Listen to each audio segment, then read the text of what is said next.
Assalamualaikum warahmatullahi wabarakatuh. Selamat malam para pendengar setia, kisah misteri di Shyflash Channel, serta para pembaca setia di shyflash.com. Selamat datang kembali di panggung kegelapan, di mana setiap bayangan memiliki cerita dan setiap desir angin membawa bisikan dari alam baka.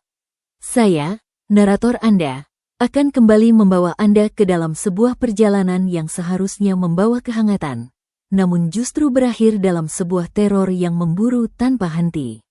Ini adalah sebuah kesaksian tentang sebuah pilihan, sebuah jalan pintas yang menjadi jalan menuju jurang ketakutan yang paling mengerikan. Malam ini, kita akan menyaksikan bagaimana sebuah momen keputusan sekejap mata dapat mengubah perjalanan mudik yang penuh harapan menjadi sebuah perburuan mengerikan di tengah hutan belantara. Ini bukan tentang hantu di rumah tua atau penampakan di tempat angker. Ini tentang teror yang bergerak, yang mengejar, yang memiliki niat, dan yang tidak akan berhenti sampai ia merasakan ketakutan terakhir dari mangsanya. Jadi, kunci pintu Anda, rapatkan barisan, dan siapkan diri. Karena kita akan kembali memasuki malam yang kelam itu, malam di mana sebuah keluarga menyadari bahwa mereka bukanlah yang sedang dalam perjalanan, melainkan sedang diburu. Malam itu terasa berbeda sejak kami meninggalkan rumah. Sebuah perbedaan yang samar namun terasa, seperti sebuah nada vals dalam sebuah simfoni yang indah. Saya, Farhan, merasakannya di kulit. Udara di Tangerang terasa lebih lembab, lebih berat, seolah-olah menahan napas untuk sesuatu yang akan datang. Di dalam mobil MPV kami, 7 jiwa berkumpul dengan tujuan mulia, mudik ke Purworejo, kampung halaman ayah saya, Pak Budi. Ada saya, istri tercinta Siti yang duduk di samping saya, ayah dan ibu saya di baris depan bersama Ciko, sepupu saya yang bertugas sebagai sopir, serta Tante Rini dan Budewati yang sudah mulai terlelap di baris paling belakang. Awalnya, suasana di dalam mobil sangat hangat, dipenuhi tawa dan rencana-rencana indah tentang lebaran di kampung nanti. Siti sibuk membagikan kue kering, sementara ayah sesekali bercerita tentang keindahan pemandangan di Purworejo yang ia rindukan. Perjalanan di tol berjalan relatif lancar, namun saat kami memasuki jalur menuju Jawa Tengah, kepadatan mulai terasa. Ciko, yang sudah mengemudi selama 3 jam, terlihat sedikit lelah. Mas Farhan, Pak Budi, kalau terus begini bisa subuh baru sampai, katanya sambil mengusap matanya.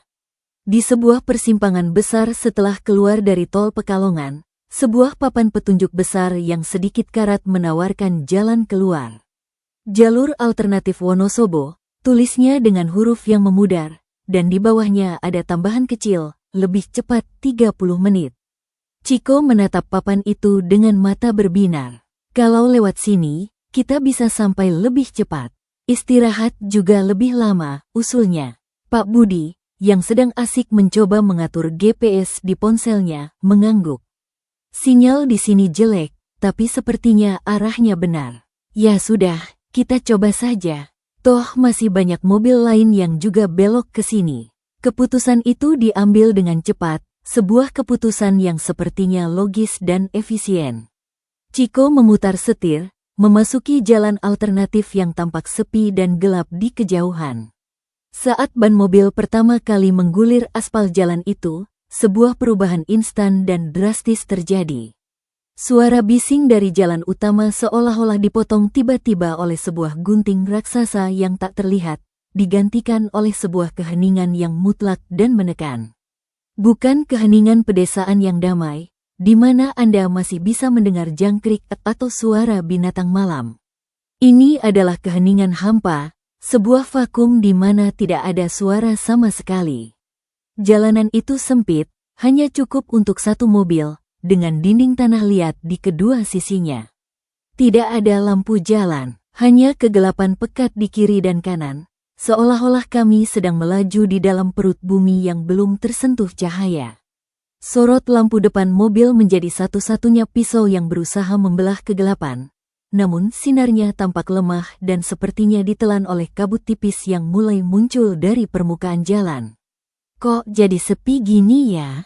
Kok tidak ada mobil lain yang ikut lewat sini? Bisik Siti, tangannya meremas lengan saya dengan erat. Saya hanya bisa mengangguk, karena perasaan tidak nyaman yang sama juga mulai menyergap saya.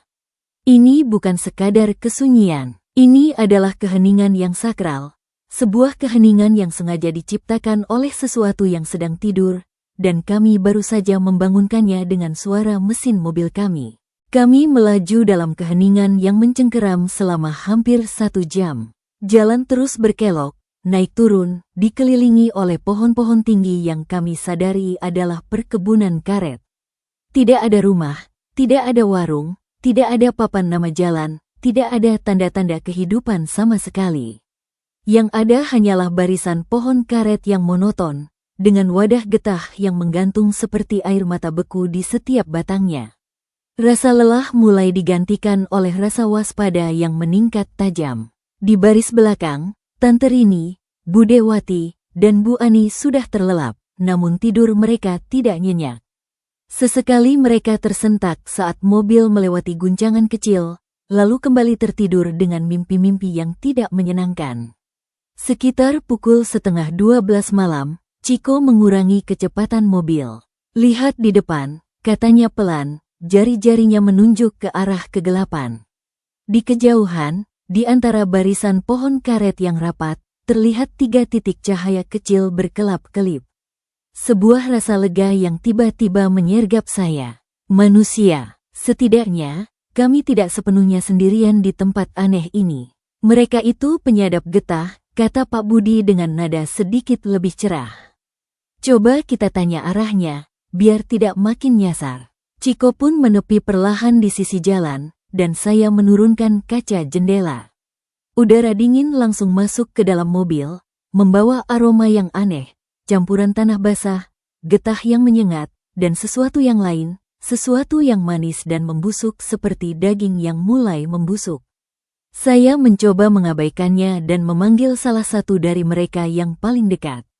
Mas, permisi, mau tanya. Kalau lurus terus ini tembusnya kemana ya? Sosok itu berhenti dari gerakannya yang monoton, lalu berjalan mendekati mobil dengan langkah yang terasa berat dan kaku. Di bawah sorot lampu mobil, wajahnya tampak suram, kulitnya keriput dan kusam seperti kulit pohon. Matanya sayu dan hampir tidak berkedip. Ini masih ke dalam, Mas. Nanti ada kebun teh, jawabnya dengan suara serak dan datar. Seolah-olah ia telah mengulang kalimat yang sama ribuan kali. Kalau pemukiman warga ada enggak, Mas, tanya saya lagi. Rasa tidak nyaman saya semakin menjadi. Lelaki itu menatap ke kejauhan, seolah-olah ragu untuk menjawab. Ada, di ujung sana. Tapi, ia berhenti. Matanya menatap ke arah 2 sosok lain di kejauhan yang lampu kepalanya tiba-tiba padam satu persatu. Seolah-olah sesuatu meniupnya dari jarak dekat. Tapi lebih baik kalian tidak berhenti lama-lama di sini, bisiknya, suaranya tiba-tiba rendah dan penuh dengan ketakutan yang nyata. Nanti dia datang. Siapa yang datang? Mas, tanya saya. Rasa penasaran saya bercampur dengan rasa ngeri yang mulai naik. Lelaki itu tidak menjawab, ia hanya menggeleng pelan. Wajahnya pucat di bawah cahaya lampu. Kami cuma berdua, Mas, katanya tiba-tiba, kalimat yang sama seperti dalam mimpi buruk yang saya tidak pernah bermimpi. Sama teman saya satu lagi. Dingin yang ekstrim menyergap tulang punggung saya, sebuah dingin yang tidak disebabkan oleh udara malam. Saya membeku, mata saya langsung menatap ke arah 2 sosok lain yang sekarang sudah gelap total. Seolah-olah mereka lenyap di telan kegelapan. Farhan, lihat, lampunya mati semua, seru Tante Rini yang terbangun dari tidurnya dengan suara panik. Ciko, tanpa berkata-kata, langsung menginjak gas. Mobil melaju dengan kecepatan tinggi, meninggalkan tempat itu dengan roda yang sedikit spin di aspal. Dari kaca spion, saya melihat 2 sosok penyadap getah itu masih berdiri di tepi jalan. Bukannya kembali bekerja, mereka menatap kami pergi dengan bayangan yang menakutkan di bawah cahaya bulan yang temaram. Nanti dia datang. Kalimat itu terus berputar di kepala saya, menjadi sebuah latar belakang mengerikan untuk keheningan di dalam mobil. Siapapun dia itu, jelas ia adalah sesuatu yang tidak kami inginkan untuk bertemu. Kami meninggalkan perkebunan karet dengan perasaan waspada yang luar biasa. Peringatan dari penyadap getah tadi meninggalkan rasa ngeri yang tidak bisa dijelaskan. Siapapun dia itu, jelas ia adalah sesuatu yang tidak kami inginkan untuk bertemu. Jalan di depan mulai berubah secara drastis. Pohon-pohon karet yang monoton perlahan digantikan oleh rumpun-rumpun bambu yang tumbuh sangat rapat di sisi kiri jalan. Mereka menjulang tinggi, membentuk tembok hijau gelap yang tidak bisa ditembus pandangan, menciptakan ilusi bahwa kami sedang memasuki sebuah terowongan alam. Daun-daunnya yang panjang dan runcing bergoyang pelan, namun tidak ada angin yang terasa kencang. Suara gesekannya terdengar seperti bisikan-bisikan lembut yang terus-menerus, seolah-olah hutan bambu itu sedang bernafas dengan ritme yang lambat dan teratur. Udara menjadi jauh lebih dingin dan lembab, dan saya bisa melihat napas kami membentuk awan kecil di dalam mobil. Di sisi kanan, berdiri tebing curam dengan akar-akar pohon yang menjulur keluar seperti tangan-tangan mengerikan yang mencoba meraih kami, menambah kesan terjebak di sebuah ngarai yang tidak memiliki jalan keluar.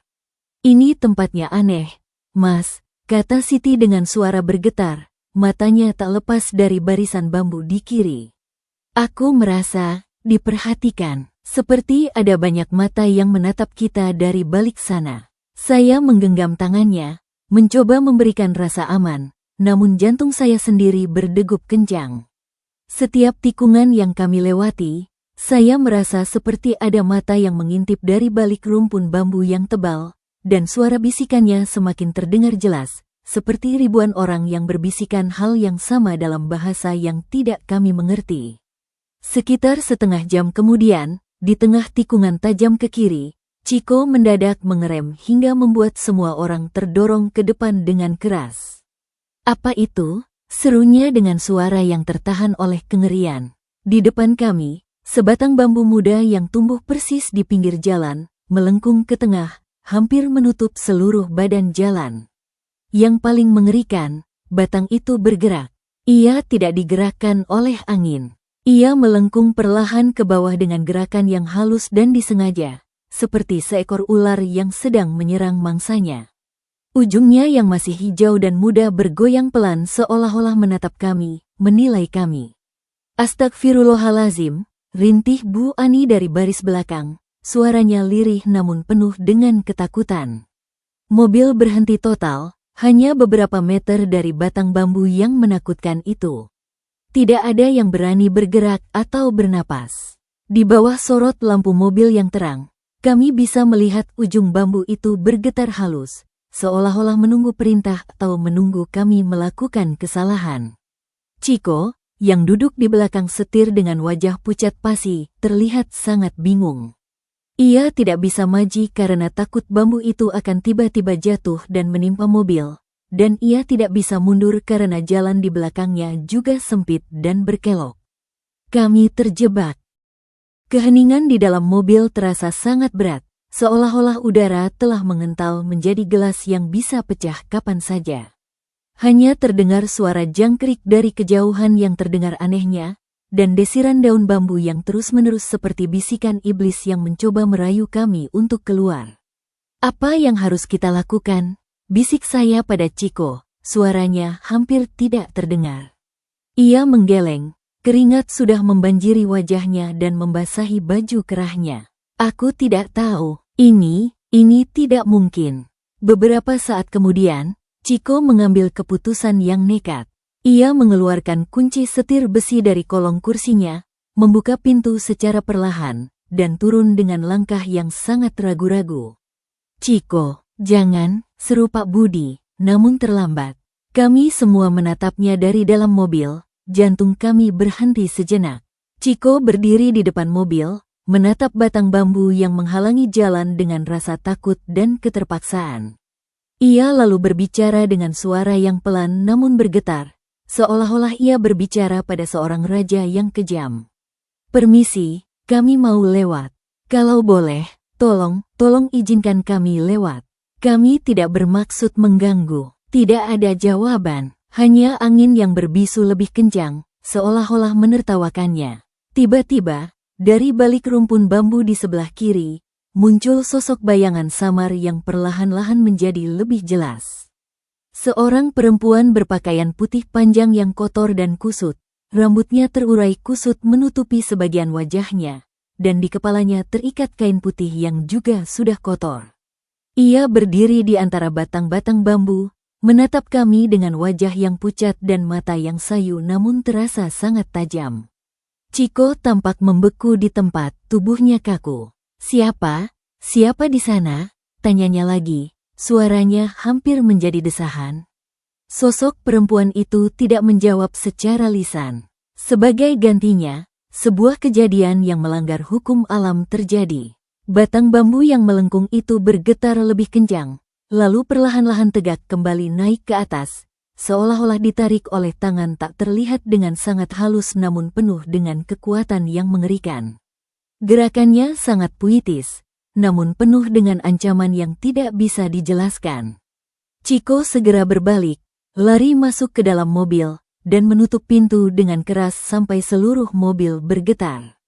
Pergi dari sini, cepat, serunya panik, matanya melotot karena ketakutan. Ia menginjak gas sekuat tenaga, dan mobil melesat melewati batang bambu yang kini sudah tegak berdiri. Saat kami melintas, saya merasakan hawa dingin yang sangat tajam menyapu seluruh tubuh saya, dan dari sudut mata, saya melihat sosok perempuan berbaju putih itu masih berdiri di sana, menatap kami pergi dengan senyum tipis yang sangat mengerikan. Kami melaju dengan kecepatan tinggi, mencoba menjauh dari tempat mengerikan itu secepat mungkin. Namun, rasa aman tidak kunjung datang. Sebaliknya, rasa waspada berubah menjadi ketakutan yang murni. Sekitar 15 menit kemudian, Tante Rini yang duduk di belakang saya menepuk bahu saya dengan keras. "Farhan, lihat belakang," serunya dengan suara yang hampir pecah. Saya menoleh ke kaca spion, dan jantung saya serasa copot dari tempatnya. Di kejauhan, di belakang mobil kami, ada sebuah titik cahaya kecil yang mengejar kami. Cahaya itu tidak terlalu terang seperti lampu mobil, namun terus membesar, pertanda bahwa apapun itu semakin mendekat dengan cepat. "Chiko, lebih cepat, ada yang mengejar kita," seru saya dengan suara yang bergetar. Chiko menginjak pedal lebih dalam, mobil melesat lebih kencang di jalan yang berkelok dan berbahaya. Namun, semakin cepat kami melaju, semakin cepat juga cahaya itu mendekat. Saya fokus ke kaca spion, mencoba melihat apa sebenarnya itu. Dan saat cahaya lampu belakang kami menyinarnya, saya bisa melihatnya dengan jelas. Itu adalah seorang kakek tua, mengenakan singlet putih yang sudah kotor dan kusam, memanggul tumpukan kayu bakar yang tidak seimbang di pundaknya. Ia berlari dengan kecepatan yang tidak manusiawi, menyusuri jalan di belakang kami dengan langkah yang panjang dan cepat, seperti seekor serigala yang sedang memburu mangsanya. "Tidak mungkin," lirih Pak Budi, matanya tidak percaya. Manusia tidak bisa lari secepat itu. Rasa takut berubah menjadi teror murni. Kakek itu semakin dekat, dan saya bisa melihat wajahnya yang tertunduk di bawah sorot lampu belakang kami.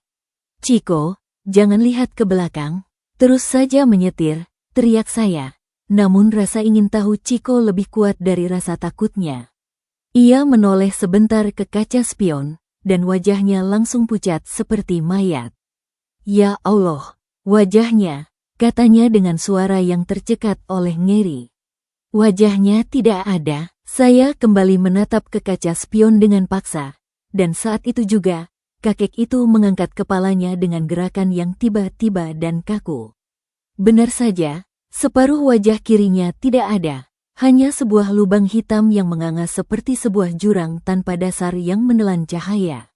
Ia menatap kami dengan mata kanannya yang sayu dan penuh dengan kebencian, lalu sebuah senyuman mengerikan melebar di separuh wajahnya yang ada, sebuah senyuman yang tidak menunjukkan kegembiraan, melainkan kelaparan. Saya menjerit sekuat tenaga. Siti menangis terseduh-seduh di bahu saya. Chiko membanting setir ke kanan dan kiri, mencoba menggoyangkan siapapun yang mengejar kami. Namun, kakek itu terus mengejar, tidak goyah sama sekali oleh gerakan mobil kami. Tiba-tiba, ia menghilang dari pandangan kami di kaca spion. Kami lega sejenak, namun rasa lega itu tidak bertahan lama.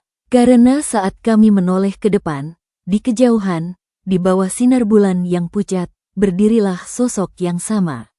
Kakek itu sudah ada di depan kami, menunggu di tengah jalan dengan tumpukan kayu di pundaknya. Senyum mengerikannya masih terkembang, menunggu kami dengan sabar. Panik, itu adalah satu-satunya kata yang bisa menggambarkan apa yang kami rasakan saat itu. Chiko membanting setir ke kiri dengan refleks, mencoba menghindari sosok kakek itu yang tiba-tiba muncul di depan. Kami melewatinya dengan jarak yang sangat dekat, dan saya bisa melihat langsung ke dalam lubang hitam di wajahnya, sebuah kehampaan yang terasa sangat dingin dan kuno. Bau anyir dan tanah basah yang menyengat langsung menyergap hidung saya saat kami melewatinya, membuat saya mual. Mobil terus melaju dengan kecepatan tinggi, namun kami tahu ini belum berakhir. Kita harus berhenti dan berdoa, kata Pak Budi dengan suara yang bergetar namun tegas. Kita tidak akan bisa mengalahkan dia dengan kecepatan. Ini bukan soal kecepatan, ini soal sesuatu yang lain. Chiko mengangguk dengan kaku, lalu menepi mobil di sebuah area yang sedikit lebih lebar di pinggir jalan. Kami semua, 7 orang, langsung membaca doa dengan suara yang keras dan kacau, mencampurkan ayat-ayat suci dengan tangisan dan jeritan ketakutan. Saya memejamkan mata. Air mata mengalir di pipi saya tanpa bisa saya hentikan. Saya tidak berpikir tentang hantu atau iblis. Saya hanya berpikir tentang Siti, tentang ayah dan ibu saya, tentang keluarga saya yang tidak akan pernah saya lihat lagi. Setelah sekitar 5 menit berdoa tanpa henti, kami membuka mata perlahan. Kami melihat keluar dengan hati-hati. Tidak ada apa-apa. Jalan di depan dan belakang terlihat kosong dan gelap. Apakah dia pergi? Tanya Siti pelan, suaranya serak karena menangis. Kami tidak tahu. Chiko, dengan napas masih tersengal-sengal, memutuskan untuk melanjutkan perjalanan. Ia mengemudi dengan sangat hati-hati, matanya terus memindai jalan di depan dan kaca spion. Namun, setelah 10 menit berjalan dalam ketegangan, kami melihat sesuatu yang membuat kami putus asa total. Di depan, berdiri sebatang bambu muda yang melengkung ke tengah jalan. Persis seperti yang kami lihat sebelumnya. Tidak mungkin, lirih Chiko, tangannya gemetar di atas setir. Kita muter-muter, kita kembali ke tempat itu. Kami terjebak dalam sebuah lingkaran setan yang diciptakan oleh entitas mengerikan ini. Dan di kejauhan, di antara barisan pohon, kami bisa melihat sebuah titik cahaya kecil yang mulai bergerak mengejar kami lagi. Permainan itu akan dimulai dari awal, dan kami tahu kami tidak akan bisa bertahan dalam permainan ini selamanya. Kami putus asa. Chiko menghentikan mobil di tengah jalan, mematikan mesinnya. Tidak ada gunanya, kita tidak akan bisa keluar dari sini, katanya dengan suara yang penuh dengan kekalahan. Di luar, kakek itu semakin dekat, langkahnya pelan namun pasti, seolah-olah ia menikmati penderitaan dan keputusasaan kami. Di dalam mobil, suasana menjadi lebih mengerikan dari sebelumnya. Suhu di dalam kabin tiba-tiba turun drastis, hingga uap keluar dari mulut kami meski jendela tertutup. Bau kubur yang anyir tercium sangat kuat, mencemari udara yang kami hirup. Tiba-tiba, Budewati di baris paling belakang menjerit histeris dengan suara yang sangat melengking. Ada yang menyentuh aku, serunya sambil mengusap lehernya dengan panik. Kami semua menoleh ke arahnya dengan wajah pucat. Apa yang menyentuhmu, Bu? Tanya Pak Budi dengan suara yang bergetar. Tangan yang sangat dingin, menyentuh leherku dari belakang. Kami semua membeku. Tidak ada orang di belakang Budewati. Jendela di baris belakang tertutup rapat. Artinya, apapun itu, sudah berada di dalam mobil bersama kami. Keputusasaan berubah menjadi teror absolut. Saya melihat ke kaca jendela samping saya, dan di sana, terlihat sebuah sidik jari yang besar dan pucat tertulis di kaca yang berembun dari dalam. Saya tidak bisa menahan jeritan saya lagi. Kakek itu sudah tidak perlu mengejar kami dari luar. Ia sudah di dalam, bermain dengan kami, menikmati ketakutan kami satu persatu. Siti menangis terseduh-seduh di bahu saya. Pak Budi dan Tante Rini mengucapkan doa dengan suara yang tidak terdengar lagi karena gemetar hebat. Ciko, yang sudah berada di batas kegilaannya, tiba-tiba mengeluarkan teriakan yang melolong penuh dengan frustrasi dan ketakutan. Ia menginjak pedal gas secara membabi buta, menyetir dengan mata yang tertutup rapat. "Ya Allah, selamatkan kami!" teriaknya dari lubuk hatinya yang paling dalam. Mobil melesat tanpa kendali, menabrak pohon-pohon kecil di pinggir jalan, namun terus melaju seperti sebuah proyektil yang tidak bisa dihentikan. Mobil itu terguncang hebat, namun terus melaju. Kami semua menutup mata, hanya bisa berdoa dan menyerahkan nasib kami kepada Tuhan Yang Maha Kuasa. Saya merasakan benturan keras yang sangat kuat, suara kaca yang pecah berkeping-keping, dan suara logam yang berkerut mengerikan. Saya memegang Siti erat-erat, melindunginya dengan tubuh saya, dan mempersiapkan diri untuk kematian yang pasti. Tapi tiba-tiba, semua hentakan berhenti. Mobil berhenti dengan sangat keras setelah menabrak sesuatu yang besar. Ada keheningan. Saya membuka mata perlahan, takut-takut. Sinar matahari pagi yang keemasan masuk melalui kaca depan yang retak-retak dan pecah. Di luar, ada jalan aspal yang normal, dengan beberapa mobil dan sepeda motor yang melaju dari arah berlawanan dengan santainya. Di kejauhan, terlihat papan nama sebuah desa yang terang benderang. "Batur, kami sudah keluar, kami selamat." Saya menoleh ke sekeliling dengan tubuh yang gemetar. Kakek itu sudah tidak ada. Bau anyir itu sudah hilang, digantikan oleh aroma udara pagi yang segar. Suhu sudah kembali normal. Mobil kami ringsek di bagian depan dan samping, namun secara ajaib, kami semua selamat, hanya beberapa luka memar dan goresan ringan. Ciko tergeletak di setir, tidak sadarkan diri karena kelelahan dan syok yang sangat berat. Pak Budi, dengan wajah pucat dan tubuh yang gemetar, keluar dari mobil dengan susah payah. Beberapa warga desa yang melihat kecelakaan itu menghampiri kami. "Pak, kalian dari mana? Kok mobilnya hancur begini?" tanya seorang lelaki tua yang baik hati. Pak Budi, yang masih mencoba untuk tenang, menjawab, Kami dari jalur alternatif." Dari hutan itu, lelaki tua itu mengerutkan keningnya dengan heran. "Jalur alternatif? Maksud Bapak Alas Roban? Astaga, tidak ada yang pernah keluar dari sana dengan selamat malam-malam, apalagi dengan keadaan mobil hancur seperti ini. Kalian benar-benar telah diberkati. Kami diselamatkan oleh warga desa Batur." Ciko segera dibawa ke puskesmas terdekat untuk mendapatkan perawatan intensif, sementara kami yang lain dirawat di rumah Pak Suratno, lelaki tua baik hati yang menemukan kami. Belakangan kami baru tahu bahwa Alas Roban adalah sebuah hutan legendaris yang sangat angker dan dijauhi oleh penduduk setempat.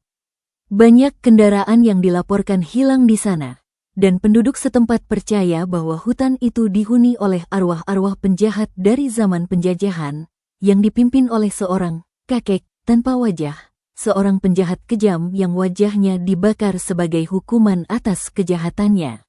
Ia dan pengikutnya dikatakan menjebak dan meneror siapa saja yang masuk ke wilayah mereka, memakan rasa takut mereka sebagai makanan utama mereka. Cerita kami menjadi legenda baru di desa itu. Namun, bagi kami, ini bukan legenda. Ini adalah kenyataan pahit yang meninggalkan bekas luka yang sangat dalam di jiwa kami. Kami berhasil sampai di Purworejo setelah mobil kami diganti dengan bantuan warga. Namun perayaan Lebaran itu terasa sangat hambar dan hampa. Tawa tidak lagi lepas. Percakapan seringkali terhenti di tengah jalan karena sebuah ingatan tiba-tiba. Dan setiap malam, kami semua bermimpi tentang kegelapan Alas Roban, tentang kakek tanpa wajah yang menatap kami dari balik kegelapan, dan tentang sentuhan dingin di leher kami.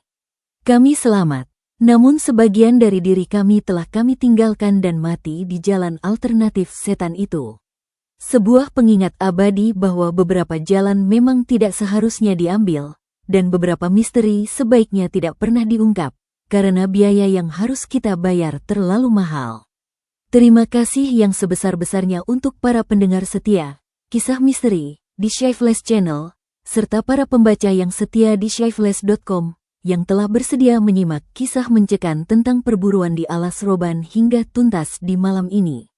Semoga kisah ini bisa menjadi pelajaran berharga bagi kita semua untuk selalu berhati-hati dan waspada, serta tidak pernah melupakan kekuatan doa di saat-saat tersulit. Jangan lupa untuk terus memberikan dukungan kepada kami dengan cara menekan tombol like, menulis komentar, dan membagikan video ini kepada teman-teman Anda. Sampai jumpa lagi di episode Kisah Misteri berikutnya dengan cerita yang lebih menegangkan.